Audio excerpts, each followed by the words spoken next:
എക്സാലോജി കേസിൽ അന്വേഷണം വ്യവസായ വകുപ്പ് KSIDC ഉന്നതിലേക്ക്. KSIDC CFOയെ ചോദ്യം ചെയ്തതിന് പിന്നാലെ കൂടുതൽ ഉദ്യോഗസ്ഥർക്ക് സമൻസ് നൽകി വിളിച്ചു വരുത്താൻ ഒരുങ്ങുകയാണ് SFIO. KSIDCയുടെ സാമ്പത്തിക ഇടപാടുകൾ തീരുമാനിക്കുന്നതിൽ പ്രധാന പങ്ക് വഹിച്ചവരെ കേന്ദ്രീകരിച്ചാണ് അന്വേഷണം. മുഖ്യമന്ത്രിയുടെ മകൾ വീണയുടെ കമ്പനിയെ സഹായിക്കാൻ KSIDC ശ്രമിച്ചെന്ന പരാതികളിലും അന്വേഷണം തുടരുകയാണ്. മുഖ്യമന്ത്രിയുടെ മകൾ വീണ വിജയന്റെ IT സൊല്യൂഷൻസ് കമ്പനിയായ എക്സാലോജിക്കിന് 1,72,00,000 രൂപ നൽകാത്ത സേവനത്തിന് വിവാദ കരിമണൽ കമ്പനിയായ CMRL നൽകിയതിലെ ദുരൂഹതയാണ് പ്രധാനമായും അന്വേഷണ പരിധിയിലുള്ളത്.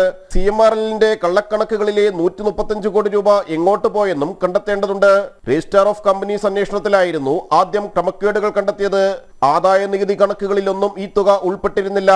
മുഖ്യമന്ത്രിയുടെ മകൾ വീണ വിജയന്റെ കമ്പനിക്ക് CMRL നൽകിയ സാമ്പത്തിക സഹായങ്ങൾക്ക് പ്രത്യുപകാരമായി വ്യവസായ വകുപ്പിന് കീഴിലുള്ള Kerala state industrial development corporation CMRLന് വഴിവിട്ട സഹായങ്ങൾ നൽകിയെന്ന പരാതിയാണ് SFIOയ്ക്ക് മുന്നിലുള്ളത്. ഇതിന്റെ അന്വേഷണത്തിന്റെ ഭാഗമായാണ് KSIDC chief finance officer K. അരവിന്ദാഷിനെ SFIO കഴിഞ്ഞ ദിവസം ചെന്നൈയിൽ ചോദ്യം ചെയ്തത്.